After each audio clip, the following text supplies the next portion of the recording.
നമസ്കാരം, മലയാളി വാർത്തയിലേക്ക് സ്വാഗതം. അധ്യാപകൻ TJ ജോസഫിന്റെ കൈവെട്ടിയ കേസിൽ NIA പിടികൂടിയ ഒന്നാം പ്രതി സവാദിന്റെ കസ്റ്റഡി കാലാവധി ഇന്ന് അവസാനിക്കും. പ്രതിയെ കൊച്ചി NIA കോടതി ഹാജരാക്കും. ചോദ്യം ചെയ്യൽ പൂർത്തിയായതിനാൽ NIA വീണ്ടും കസ്റ്റഡിയിൽ ആവശ്യപ്പെടാൻ സാധ്യതയില്ല. പോപ്പുലർ ഫ്രണ്ട് നേതാക്കളുടെ സഹായത്തോടുകൂടിയാണ് സവാദ് 13 വർഷം ഒളിവിൽ കഴിഞ്ഞത് എന്നാണ് അന്വേഷണ സംഘത്തിന്റെ കണ്ടെത്തൽ. അതിനാൽ ഏതൊക്കെ നേതാക്കളുടെ സഹായം ലഭിച്ചിട്ടുണ്ട് എന്ന് കണ്ടെത്താനുള്ള ചോദ്യം ചെയ്യലാണ് നടക്കുന്നത്. 8 ദിവസമാണ് അന്വേഷണ സംഘം സവാദിനെ ചോദ്യം ചെയ്തത്.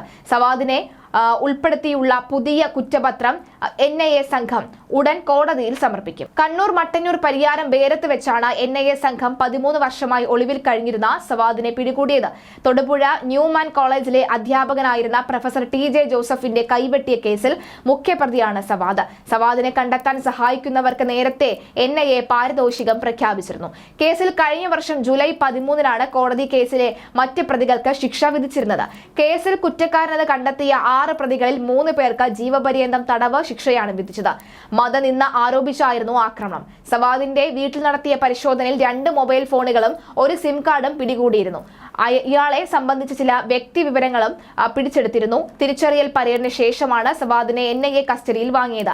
2, 3, 5 പ്രതികൾക്കാണ് ജീവപര്യന്തം ശിക്ഷ വിധിച്ചത്. രണ്ടാം പ്രതി സജാലിന് ജീവപര്യന്തവും 50,000 രൂപ പിഴയും, നാസർ, നജീബ് എന്നിവർക്ക് ജീവപര്യന്തവും 5,000 രൂപ പിഴയുമാണ് വിധിച്ചത്. മറ്റ് പ്രതികളായ നൌഷാദ്, മൊയ്തീൻ കുഞ്ഞ്, അയൂബ് എന്നിവർക്ക് 3 വർഷം തടവ് ശിക്ഷ. ശിക്ഷാവിധികൾ ഒരുമിച്ച് അനുഭവിച്ചാൽ മതിയാവും. TJ ജോസഫിന് എല്ലാ പ്രതികളെയും ചേർന്ന് 4 ലക്ഷം രൂപ കൊടുക്കണമെന്നും കോടതി നിർദ്ദേശിച്ചിരുന്നു. അതിന് പിന്നാലെയാണ് ഈ ഒരു കാര്യങ്ങളൊക്കെ തന്നെ എത്തിയിരുന്നത്. എന്തായാലും ഈ കഴിഞ്ഞ തവണ ഒരുപാട് ആളുകൾക്കിടയിൽ നിന്ന് സവാദിനെ കണ്ടെത്താൻ അധ്യാപകരുടെ കുടുംബാംഗങ്ങളും എത്തിയിരുന്നു. കൃത്യമായ ഒരു പൗരൻ എന്ന നിലയിൽ തന്റെ കടമ നിർവഹിക്കുകയാണ് ഉണ്ടായത് എന്നാണ് പറഞ്ഞത്. ശിക്ഷ വിധിക്കേണ്ടതൊന്നും ഞാനല്ല, അത് കോടതിയുണ്ട്, പരമോന്നത കോടതി തന്നെ അതിന് കൃത്യമായ ശിക്ഷ വിധിക്കുക തന്നെ ചെയ്യുമെന്നാണ് പറയുന്നത്. 13 വർഷത്തിന് ശേഷം തനിക്കൊരു നീതി കിട്ടാൻ പോകുന്നു എന്നടക്കമുള്ള കാര്യമാണ് അദ്ദേഹം പറഞ്ഞത്. എന്തായാലും ഈ 13 വർഷം ആരൊക്കെയാണ് ഇയാളെ ഒളിച്ചിരിക്കാൻ സഹായിച്ചത് എന്നടക്കമുള്ള ചോദ്യങ്ങളായിരുന്നു. പിന്നീട് ഇയാളെ കസ്റ്റഡിയിലെടുത്തതിനു ശേഷം NIAയുടെ പ്രധാന കണ്ടെത്തൽ പോപ്പുലർ ഫ്രണ്ട് നേതാക്കൾ തന്നെയാണ് ഇതിന് പിന്നിലെന്ന വ്യക്തമാകുന്നു. അതിന് പിന്നാലെയാണ് ഇതിനെക്കുറിച്ചുള്ള വിശദാംശങ്ങൾ അടങ്ങുന്ന രേഖകൾ ഇന്ന് കോടതിയിൽ ഹാജരാക്കുന്നത്. ഇനി ഏതായാലും കസ്റ്റഡിയിൽ വാങ്ങാനില്ല, കാരണം തെളിവുകൾ അടക്കമുള്ളവ ശേഖരിച്ചു കഴിഞ്ഞു.